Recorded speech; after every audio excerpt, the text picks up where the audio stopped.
Quel est votre métier?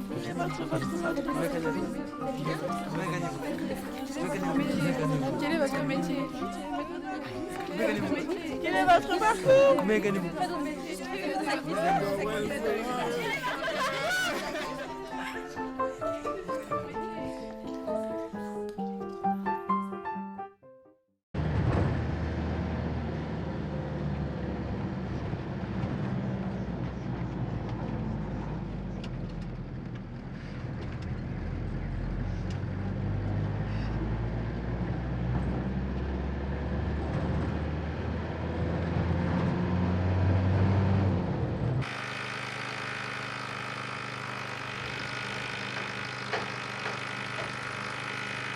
Bonjour, donc Monsieur Lecointe, Antoine, gérant de la société Les Charpentiers des Évoissons.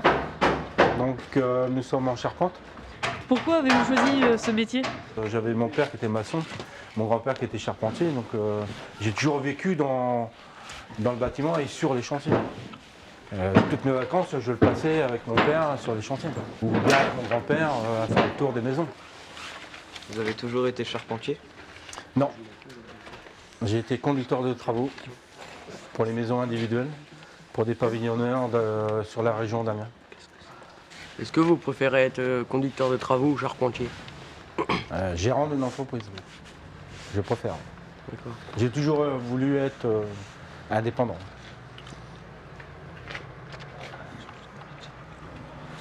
Pourquoi? Pour pas mal de choses. On est libre de faire un peu ce qu'on veut, plus ou moins. Après, on crée une société, c'est pour en vivre et puis pouvoir essayer de le retransmettre à des jeunes comme vous, par exemple, par le biais de la formation. Est-ce que vous avez le vertige? Bah non, c'est moi je ne ferais pas charpentier. Vaut mieux éviter d'avoir le vertige. Mais bon, ça arrive qu'il y a des jours où on ressent certaines sensations. Est-ce que vous pouvez nous raconter une anecdote par rapport quand vous montez sur les toits? Bah, à quel niveau? Quand vous étiez jeune, vous n'avez pas peur? Moins que maintenant. On est plus inconscient à l'époque quand on est plus jeune. Mais bon, en vieillissant, on fait plus attention à la sécurité, on va dire. Y a-t-il des risques dans votre métier? Des risques d'accident?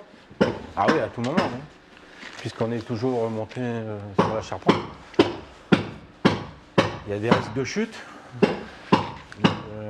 les chutes, les blessures, les coups de marteau,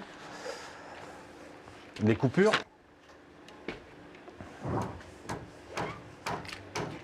Ça vous plairait d'être en l'air? Oui. Je suis déjà monté sur un toit avec mon grand-père et tout, j'ai trouvé que c'était bien, c'est pour ça que je le fais. T'aimes bien ça? Bah, raison.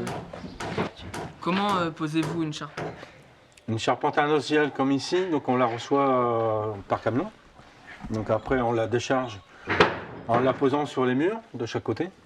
Et après à plat. Et après on relève élément par élément. Et après c'est venu fixer sur une sablière en bois, la pièce de bois qui est sur la maçonnerie. Et après on fixe toutes les fermettes, une à une. Comme là. Après vous avez des pièces de bois ici en haut là. Et puis ici en bas, ça s'appelle des contreventements, pour maintenir toutes les fermettes bien droit, bien d'aplomb. Combien de clous utilisez-vous pour faire une charpente? Alors là, ça dépend. Ici, on va utiliser, je pense, entre 10 et 15 kilos.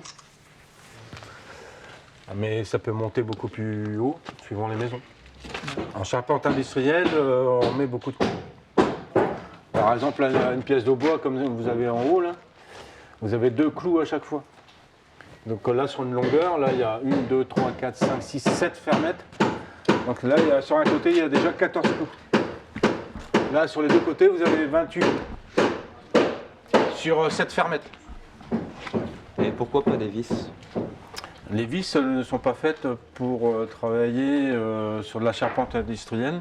Ça s'arrache, ça se coupe, ça se cisaille. Qu'un clou est plus fort à l'arrachement qu'une vis. Là, c'est le plan de pose. On vous indique les écartements qu'on doit respecter pour les faire mettre. Qui sont ici, là. Et après, on vous indique les emplacements de châssis de toit, les traînées d'escalier et toutes les pièces de bois supplémentaires qu'on doit mettre dans la charpente. Ça, c'est la coupe de la charpente,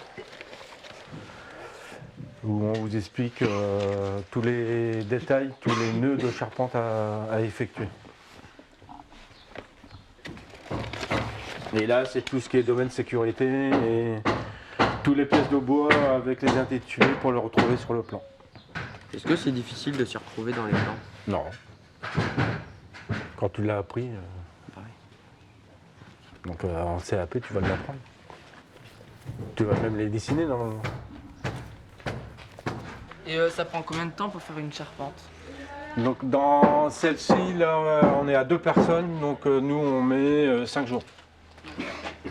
À peine.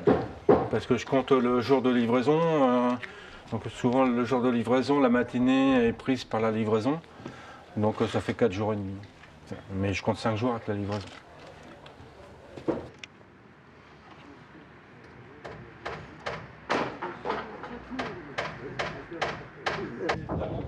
C'est une coriace parce que ça fait un jour qu'elle brûle.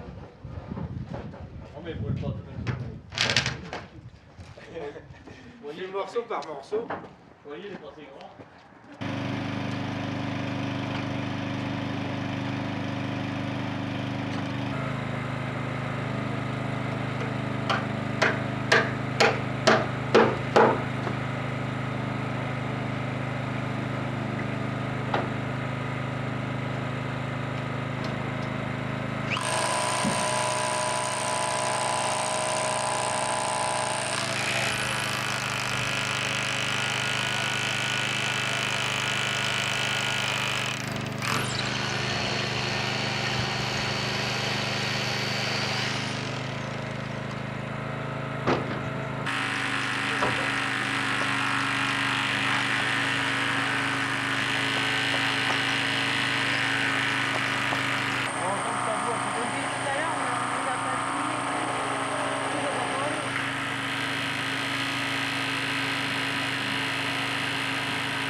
Nous conseillerez-vous ce métier? Oui, tout à fait. Oui. Ah, il faut bien qu'il y ait des personnes après nous qui reprennent le flambeau des charpentes, des charpentiers. Il Et en avec, faudra toujours. et avec votre métier, est-ce que vous avez le temps de voir votre famille? Oui, le week-end. D'accord. Et le soir, je suis à la maison. Je suis présent, on va dire. Vous finissez- C'est vrai qu'en tant que gérant, c'est pas facile, mais on peut arriver à trouver. De toute façon, il faut trouver le moment d'être avec la famille et puis s'occuper de l'entreprise. On ne peut pas considérer tout le temps l'entreprise. Et vous, vous allez rester dans le bâtiment ou... Oui. Oui. Tu veux te dérager dans quoi? Plomberie. Moi, dans la maçonnerie. La menuiserie? Maçonnerie. Hein? Maçonnerie. Couverture. Bah c'est bien tout ça. Et pourquoi avez-vous accepté de nous rencontrer? Parce que, bon déjà c'est de l'HER. Ça aurait été une autre école, je sais pas si j'aurais été jusque-là. Mais... Et puis après, bah, il faut bien que vous voyez, c'est un peu comme une formation. Aimeriez-vous former un apprenti? Oui. Mais j'ai pas les moyens pour le moment. Il faudrait que j'ai un peu plus de travail que maintenant. Si tout va bien, peut-être au mois de septembre. Ça a l'air de reprendre, donc si je vois que le travail rentre plus que maintenant, oui, pourquoi pas prendre un apprenti. C'est mon but, mais pour l'instant, je peux pas. Merci. À bientôt. À bientôt. Et bon courage pour la suite. Bah oui, On se verra peut-être un jour sur les chantiers. peut-être.